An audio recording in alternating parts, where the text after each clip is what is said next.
আমরা হুমায়ুন কবিরকে সাসপেন্ড করছি। হুমায়ুন কবিরকে আমরা সাসপেন্ড করছি দল থেকে। দলের সাথে তার কোনো সম্পর্ক থাকবে না। দলের সাথে তার কোনো সম্পর্ক থাকবে না।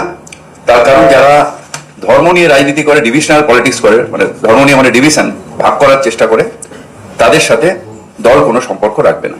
যে আমাদের একজন সঙ্গী মুর্শিদাবাদে, তিনি থাকেন রেজিনগরে, আর ভরতপুরে তিনি বিধায়ক। হঠাৎ করে বাবরি মসজিদ তৈরি করব কেন? বাবরি মসজিদ মোগলের সাম্রাজ্যের বাবর তিনি তৈরি করেছিলেন অযোধ্যার ওখানে। হঠাৎ বাবরি মসজিদ তৈরি করা কেন?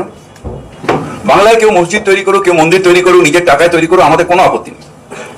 কিন্তু বাবরি মসজিদ করা অর্থাৎ সেই যে ধর্ম অন্ধতার যে ঘা, বাবরি মসজিদ ডেমোলিশনের মধ্যে দিয়ে ভারতবর্ষের নেতারা তখন বলেছিলেন ভারতবর্ষের সব থেকে কালো দিন, সেইটাকে আবার উস্কে দেওয়া, অর্থাৎ ধর্ম অন্ধতার দিকে সমাজকে ঠেলে দেওয়া, সেই কাজটা তৃণমূল কংগ্রেস বিশ্বাস করে না। আমাদের আবার 6 তারিখেই বা কেন? কেন হুমায়ুন ভাই কেন অন্য নাম দিলেন না? অনেক শহীদ হয়েছেন, তাদের নামে কেন করলেন না? ডেটে নিতে এতদিন সময় লাগে।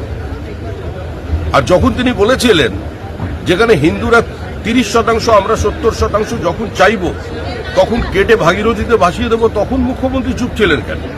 যেদিন ফিরাদ হাকিম বলেছিলেন প্রত্যেক মুসলমানের উচিত আরেকজনকে মুসলিম ধর্মে রূপান্তরিত করা, আর খোলাখুলি দাওয়াতে ইসলামের কথা বলেছিলেন, সেদিন মুখ্যমন্ত্রী চুপ ছিলেন কেন? আর মুখ্যমন্ত্রী তো নিজেই ঈদ উল ফিতরের মঞ্চ থেকে বলেছিলেন যে বিজেপি ইজ প্র্যাকটিসিং হিন্দু ধর্ম ইজ গান্ধাধর। সেদিন ওনার বিবেক কোথায় ছিল? তো এগুলো সম্পূর্ণ নাটক। তৃণমূল ওখানে বাবরের রাজ প্রতিষ্ঠা করতে চাইছে। পশ্চিমবঙ্গের মানুষ শুধু নয়, ভারতবর্ষের মানুষ সেটা হতে দেবে না। আর এটাই যদি চলে, যদি এখানে বাবরির রাজত্ব চলবে, তাহলে মনে রাখবেন আদিনা মসজিদ, যেটা আদিনাথের মন্দির ভেঙে তৈরি হয়েছিল, কাটরা মসজিদ অতীতে জানিয়ে বিতর্ক হয়েছিল, আবার তার কবর খোঁড়া হবে।